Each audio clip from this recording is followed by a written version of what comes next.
Give people a little bit of an idea of what would be the problems you'd have to solve if you're a composer dealing with something like that, so that as we go through more classes in the future, you won't be approaching it so much totally as an outsider, but you would actually have some kind of an idea of what the problem solving and what the discoveries that a composer actually has to go through are. So it's just the woman singing. Yeah, the second half is all her. That's all her, exactly. Before you have this kind of dialogue, but it's not quite so serious. But then yeah, that's right. And the first time she's flirting a little bit. Just her. And then, see, we could do a lot more work on this because you could actually work it up to make all kinds of changes in the way each verse works, so that you get the dialogue much better. We only put a small amount of time in it, but you can really see that with a lot more work, this could be fascinating from beginning to end, you know, and that you actually have a real sense of being uplifted at the same by music. And you can do that with just these few simple musical ideas, if you treat them in that way. But you'll never get it right in chords. So if there's questions, we should have questions.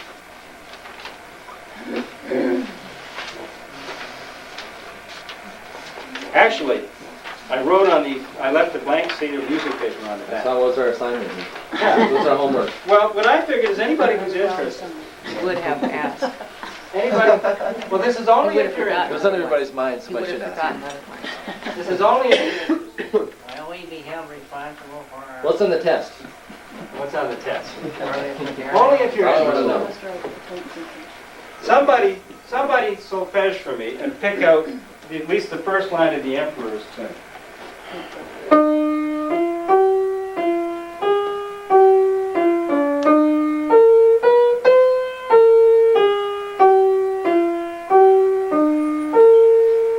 That's in E flat. Do, E, Mi. So that's the first one.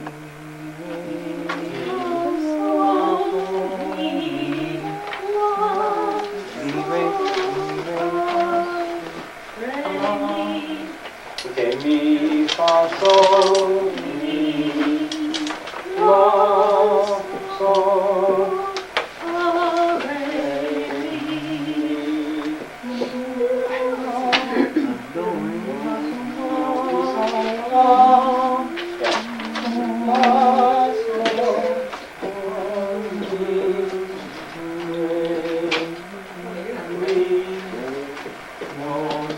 I don't have enough lines here, that's the problem. So you go to four All lines. Well, now that you've solfeged it, we just shortened the process a bit. I'll write it out. Anybody who's interested, write it out and try to compose a bass line. And what I would recommend is that you first try to compose a bass line without the piano, and you'll then go to the piano and you'll find all the mistakes you made, which you will make mistakes, believe me. And then that'll allow you to refine your hearing a little bit.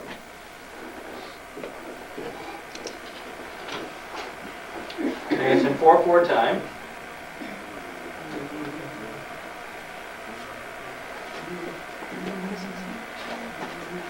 Try to compose a bass line to this. First without the piano, and then go to the piano with the CD.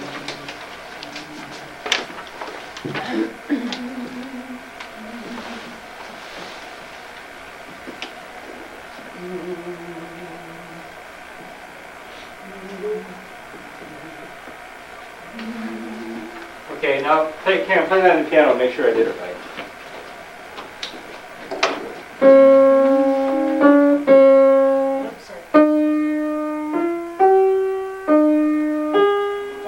That fourth notice of that. No, that's it. I got it. That's a, yeah. Yep. That was one mistake I made.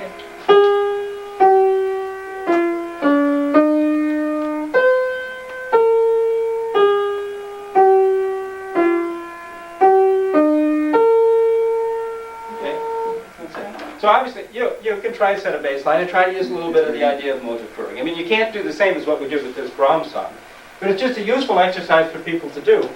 To actually, it's a good way to begin it. It's easier than the canon. And it's a good way to get a sense of these things like consonance, dissonance, motion, all of these types of things. But also, not to just approach it from the standpoint of chords, of making each note fit and making the two fitted notes fit to the next fitted notes, but to actually come up with a line. And so if anybody wants to do this, do it. Try a bass line. Use pencil, because you're going to have to rub it out a lot of times. And try a bass line, try it ahead of the piano, and then show it to me when you're done.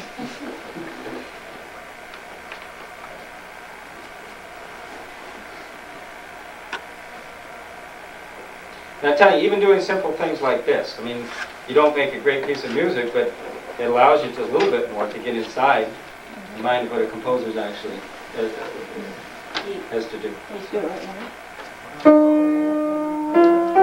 Can't go home until it's done. Yeah, it's dotted clear. No.